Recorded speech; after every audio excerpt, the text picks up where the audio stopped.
So here's the end result. 1 week from woods rescue to up and rolling.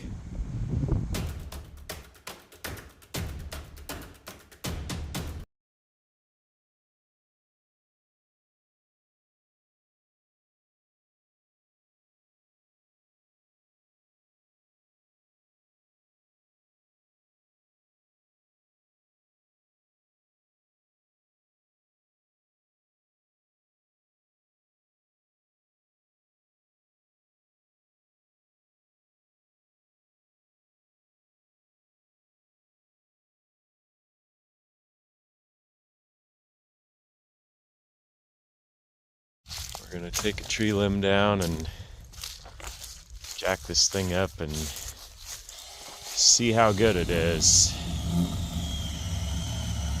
This old 67 has been laying here a long time. Hood's pretty shot. See the frame totally sunk in the ground. But we're gonna get it up here and see how good it is or it isn't.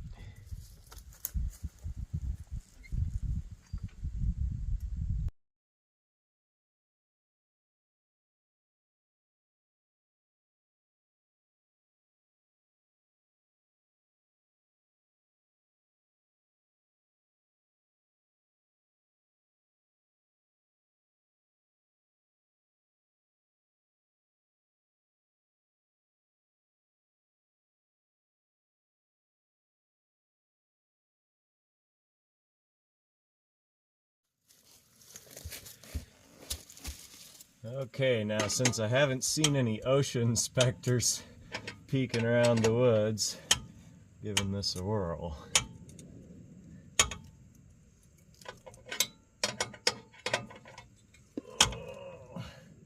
I'm not taking the weight up, I'm just supporting a little ways so I can pack a block in here, so it's not as unsafe as it looks.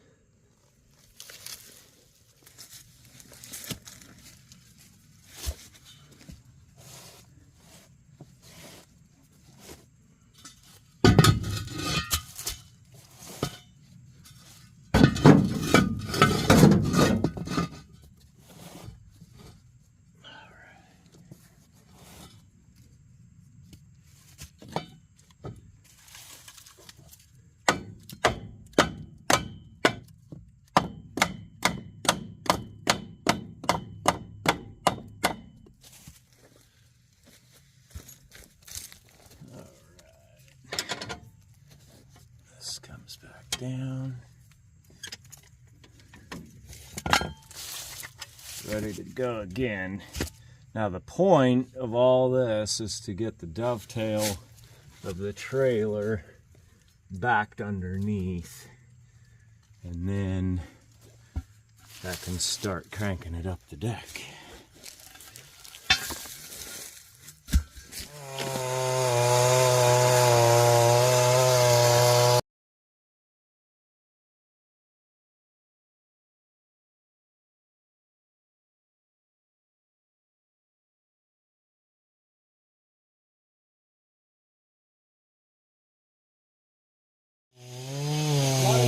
A lot of work, yeah. The other one I think is a 70. They all 70. Yeah. Yeah, they went to a lot of work to remake body dyes to not make them look that much different.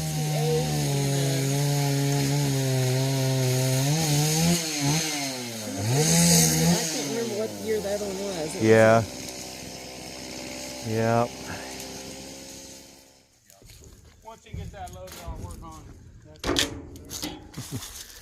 So we back up where we got just enough hanging over, and then I can use the deck of the trailer to jack from, which is a lot more sturdy than the mud.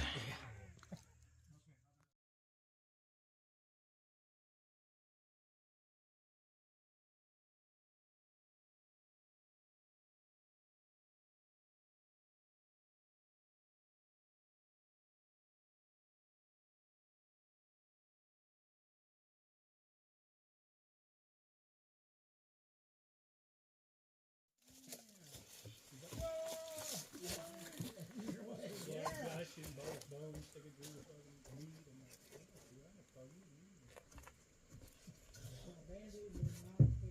oh yeah, then come back to me over.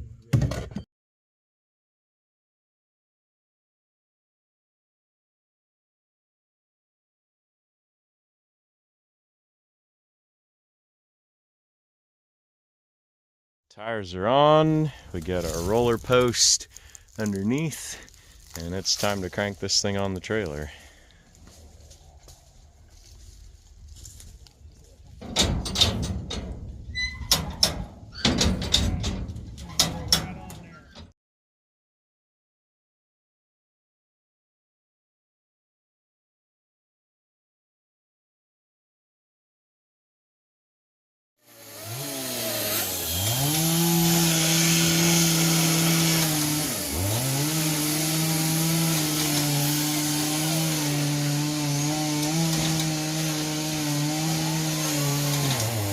There we're on.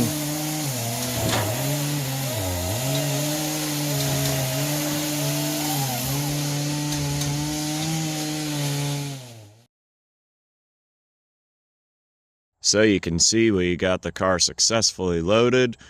Worked pretty well to use that rolling piece of telephone pole and just set that under the frame. And we got this thing kind of cavemanned up there. The rear axle bearings seemed kind of stiff when I put the tires on, but fortunately, once we pulled it up, they got released and rear tires rolled pretty well getting this thing up there. So unfortunately, when the old man died, some of the neighborhood kids got in and broke some glass out of the cars. And this windshield, I mean, you can see it was delaminating already, so it was gonna need replaced regardless. Beautiful, beautiful channels around here, just a little bit of surface rust, but even still some factory paint up in the top there. Top is excellent, no tree branches fell on it. There was one that kind of leaned across here, and there's just a couple little spots that are going to need some metal work, but definitely not as bad as it could have been for sitting under the trees. Rear window area, I mean, it's not as bad as it could be, but it is going to need some work. This glass actually was not broken out. You can see back in the day they cut the rubber and he must have sold the glass out of there, and there's no broken, shattered pieces of it down here. So in that little area there and then all across here, that's going to need to be replaced with new metal, which isn't a terribly bad job. You take a sheet metal brake and a shrinker stretcher and you make that piece and just cut out the old, weld it in. I've done work like that before on cars that I've restored, and it's a fairly straightforward process. Unfortunately, the driver's door is pretty caved in. Now, there's old school body guys that can work stuff like this, but there's just quite a bit of damage in that door, and it would be beyond my skills to be able to get out. So I don't know if there's any better doors around. After I visited Bud's and bought the first 1967 four-door, then the word kind of got out, and now I believe all of those parts cars have been sold there. So the other option that could be done is this door could be skinned with a sedan door skin, and that's something I'll kind of look at. I probably won't have the time to do it myself. The plan for this car is get it rolling, get it titled, and just get it cleaned up. Work my magic on the door latches, get those to where they'll open and close, and just pretty much gather the best parts that I have to package this thing together as a rolling titled project car and then resell it on to someone else that's caught the dream and the vision and wants to restore one of these cars. Which, it's a crazy deal, but for one TV show, four-door hardtop is now worth more than two doors, convertibles, SS cars. That's just where the market is on this specific model year and body style of car. Front fenders, excellent condition. This whole arch is really good. A lot of times you see that start to rust, but it's just super dry, clean area. Unfortunately, little patches needed in the heels, but for 67 fenders, this is the way guys would love to find them. They always seem to get smashed up here in the peaks, which all that's good. It just got hit on the trim. Hood is unusable, I would say. There's just tons of rot in the structure underneath and then up on the skin on the top. And by the time you start to do all that, you're just probably better off buying a different hood. And I do believe they make a fiberglass version, so that's something that's person can buy and just bolt on, ready to go. Don't have to worry about a bunch of body work on a steel hood. Front bumper's really nice. I think that center section, by the way that chrome is flaking, probably was an old replate back in the day, because that's just not quite the quality of the chrome that the factory had. Grill is excellent. Passenger fender really nice, just like the driver's side. See, sat down in the dirt, but this frame is really good. That was kind of my determining price point of where I wanted to be on this car. If I was going to be putting a different frame from another parts car under it, then I probably would have been a little more tough on negotiating, which honestly I've got rolling four-door sedan and two-door hardtop parts cars, and so it's probably almost the same amount of work to piece together all the suspension off of a rusty frame as it would be to just swap a frame. But this way it'll be still rolling on the original born with assembly line chassis. So either way, work is work, and I do what I gotta do on bringing one of these cars back. So anybody doing supernatural build, the choices really are Impala four-door post, Impala four-door hardtop, or Caprice four-door hardtop. And obviously the screen correct car is the Impala four-door hardtop, and so this is the one that people desire the most, because the Caprice is just a lot of work. Change a bunch of bolt-on parts out, the trunk molding, the taillights, the rear bumper ends, the dash trim, the body side moldings, and so you almost need to have a complete four-door sedan parts car Impala to get all the trim to put onto a Caprice hardtop. So starting with an Impala four-door hardtop, you're just getting a lot more closer to where you need to be as far as the actual components to put it together and make it right. Now you can see the glass hadn't been broke out of these cars for real long. I would say it's probably happened in the last 6 months or so. So it hasn't sat and gotten incredibly roached inside, but it is at the point where it will need to have all this cleaned up and kind of addressed and taken care of. So that's the next step. You guys have heard me talk long enough. I'm gonna start cleaning this thing out. I'll probably power wash it and then work on these door latches, get all the doors opening and closing, then unload this car at some point and get some suspension under it.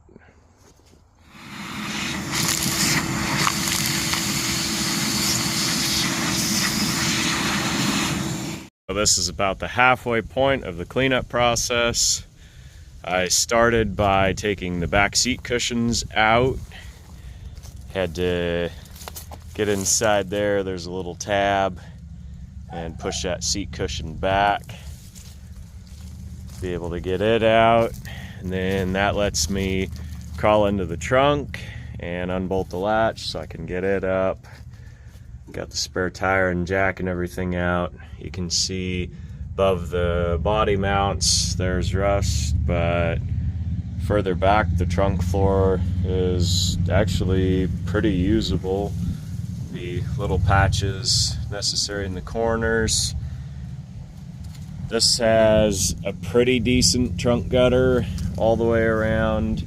There's a little spot right here at the very back that's gonna need just a bit of patching, but this is a lot better than some of the ones that we've had in the past.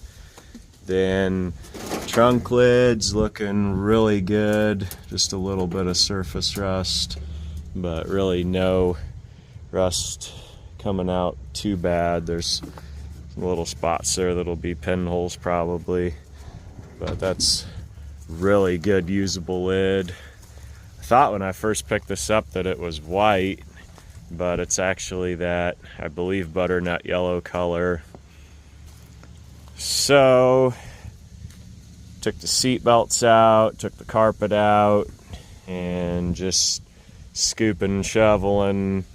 The front seat's always a pain because those bolts, you have to clean the heads off, you have to get your tools on them, then they'll usually break off. And I got all the way to the very last one and it was stuck and just rusted over where the hex was gone, where the socket wouldn't grip it. But fortunately that washer, it cracked apart and broke, and I was able to just lift the seat up over. You can see some rust gonna need attention there, but the floor pan largely intact. So that's really kind of the deal on these. As long as you've got solid metal left to weld to, you can put repro panels in one. You see little holes in places here and there. So it's important to get the seats out, because then you can get the carpet out, get it kind of dry in here and breathing, and just assess what's going to be required for metal work. Next thing I got to do is get the windshield out, and then I'm going to take all the door panels off, and then I can work those door latches. And it's just not possible really to do that with the seats still in the car. So take them out. You can see it's pretty rat packed in here. So I'm just scooping and shoveling and taking all the trash. There's owner's manual. It's pretty ragged. So we're winding down to the end of day 2 here. Day 1 I picked up the car. Day 2 I'm cleaning it out. Got the broken windshield out, and this is pretty typical of these 67 cars. You can just see at the base of the windshield there's some rust holes that'll need to be addressed at the edge of that dashboard. And this one is actually better than a lot of the others that I've pulled in the past, but still needing addressed. You can see amazingly the dash cap is still good. I think it'll really clean up. And amazingly, also the headliner is still good. Aside from the sail panels there on the C-pillars, those won't be terribly difficult to do.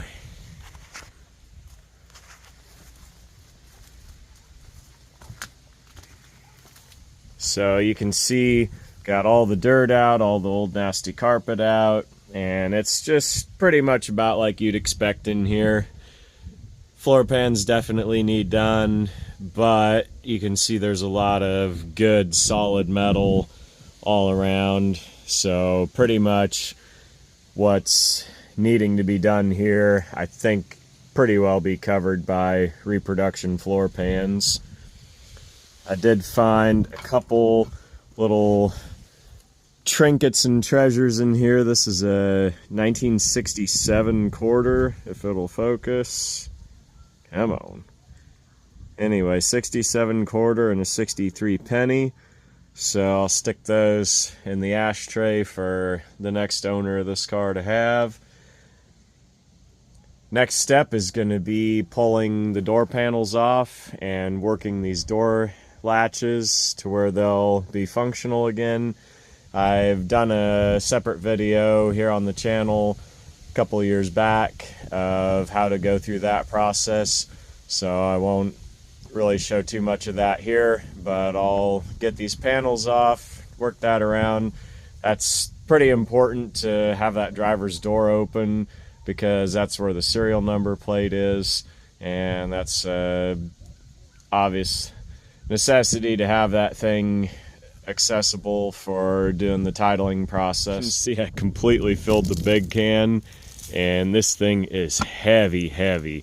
I'll bet there's at least 150 pounds of trash in there. When I went to pick up the 67, I also found 15-inch artillery wheel and a couple 17.5s. So I brought those today to the Rust Ranch, and I'm trading them off to Joe for steering parts and the glass for the 1967. Over in this corner, this is the 65 and 6 Chevy section. And every one of these cars all has manual steering boxes. So that's what we're doing. 65 wagon, 66 Bel Air, 65 four doors, and then the 66 is the most dismantled. So we'll be able to take all that stuff out without the hindrance of front sheet metal or an engine in the way. While I was out here at the Rust Ranch with Joe, I found window glass out of this 1967 Oldsmobile Delta 88. Took the back glass and the two front door glasses. Now, per the interchange manual, these rear glasses do not work, so unfortunately they're Chevy only. So 67 or 68 Impala is what they're gonna have to come out of, or Caprice. So a couple days later, I've got the headlight bezels put back together, the buckets and the bulbs. Found one of those laying on the shelf, so had it ready to go. Always makes a car kind of have a soul back once you get the bulbs in there. I've burned some late night oil working on these door latches, and every one is now functioning. Still kind of working on the rat problem. That's been a little bit of a sore point. They snapped the trap, and I kind of betrayed the trust in that rat for taking that bait. So I've switched over to bait blocks, and he's about a block and a half in. and still eating. That's some sort of like anti-blood clotting deal that's in there. So I was reading up on it, and it takes a little while for it to actually build up in that rat system till it actually gets overtaken by it. So I just sit there and wait. Heard him scratching around in the dash those couple nights I was in here working on the latches. I also found out that they do make a whole entire floor pan for these cars. So that's just kind of a thing a person has to crunch the numbers and just kind of see where it's at. It is a lot of work to put in a whole floor pan, but at the same time, you're not doing all the seams all around like you would on just the individual pans. So either way, and it really just depends how bad it is. If this tunnel was very much worse than this, it probably would require a whole floor pan, but then cost to your individual pans and your braces and your time, a guy's just got to kind of add up and see what makes sense economically. And another factor in that whole deal is the shipping. Honestly, better off if you can find somebody at a swap meet within a couple 100 miles and just go pick one up. Some of those reproduction parts places, they will actually deliver. If you order ahead of time, they'll put it on the truck and they'll bring it to you at the show. So you could save quite a lot of miles and some big truck freight charges in that case. So either way, haven't decided exactly which way to go, because I probably won't be doing the body work on this car. The goal is just to kind of get it pieced together here. So here's the rear door latches, and I should make just a couple amendments to that other door latch video that I shot. The one thing that really helped me this time was, before doing anything else, just spraying it and working that lock mechanism back and forth, because about a third of the sliders that control the latch are actually controlled by that lock mechanism. And so that's an easy way. It has a lot less pivots, and so to get all that stuff working really gives a guy a head start on getting the rest of that latch freed up. And then the second thing that I figured out this time was, when that latch is soaking with the penetrating oil, just kind of gently tapping on it with a hammer, and that percussive action actually draws that oil in between the parts and lets that oil get where it'll creep in there and coat the pieces, and that helps just speed the process along. Every one of these you do, you learn the little tricks and you get kind of good at it, and the time gets less and less each time as you go.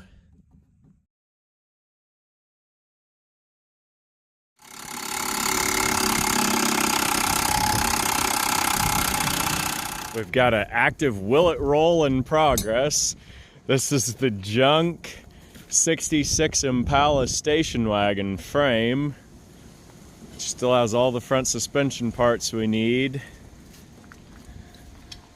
to replace the rusty, busted junk down here. See these coil springs literally broke in half. It's just all rusted from being buried over the frame. So we're getting it apart.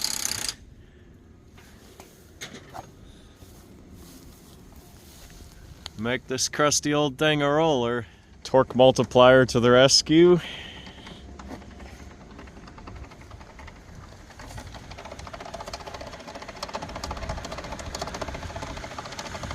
Tim, Goodpliers, you can do that. Goodpliers.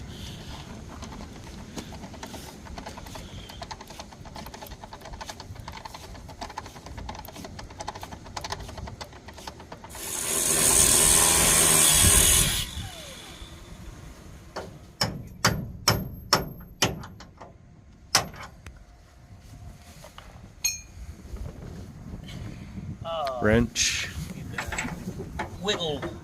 Yeah, Wiggle you bar. use this. Oh, I need the swivel. okay.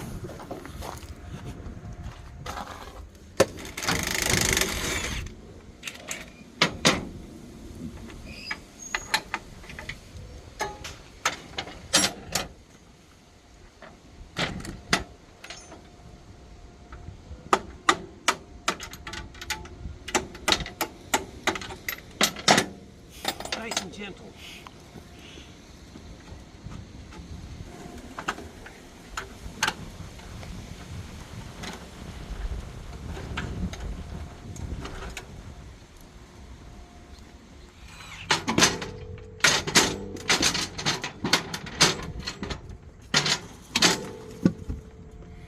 Winner, winner. Winner, winner. Look at the extra clearance for the strut bars. All kinds of room to come out of there. The Great Lakes Special. The Great Lakes Special. Yep. So we've robbed all the suspension parts for the front, except for the sway bar. Make this thing a roller. I had that 66 wagon and that frame was rusty, so I swapped it. And always remember the rule of never getting rid of something might be used again, and today's the day. So these parts I am slowly piecing back onto this car. Finished the driver's side, and I just feel like I have good momentum. Don't always work after dark, but this is a time where I just feel like I'm so close.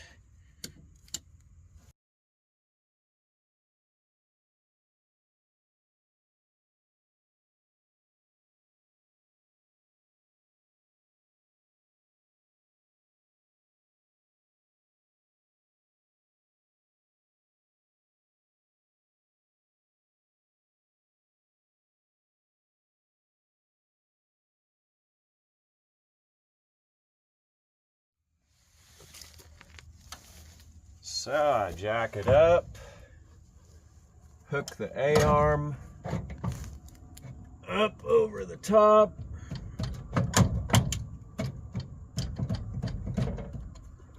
and run the bolts in.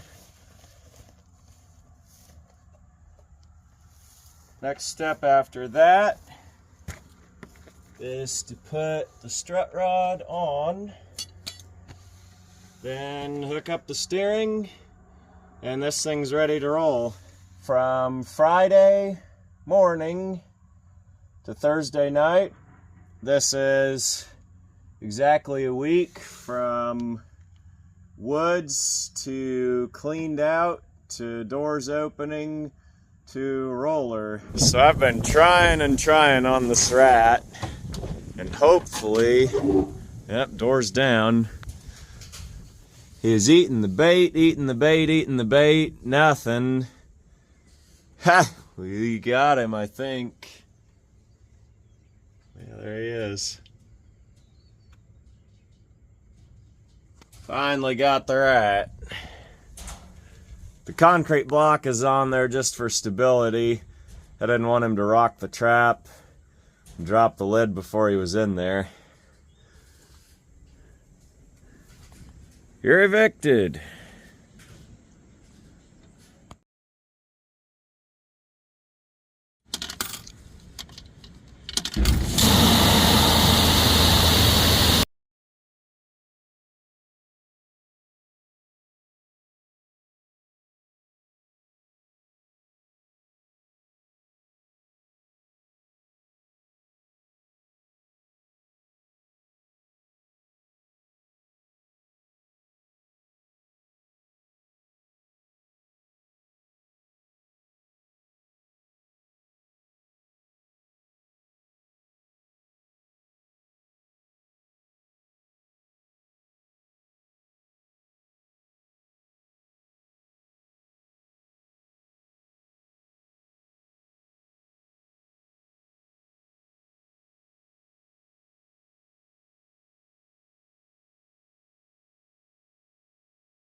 So I lucked out and found a second one of these cars. Now, I'd known about it for a while, and looking at it, looks like pretty good car. Well, this is the good side.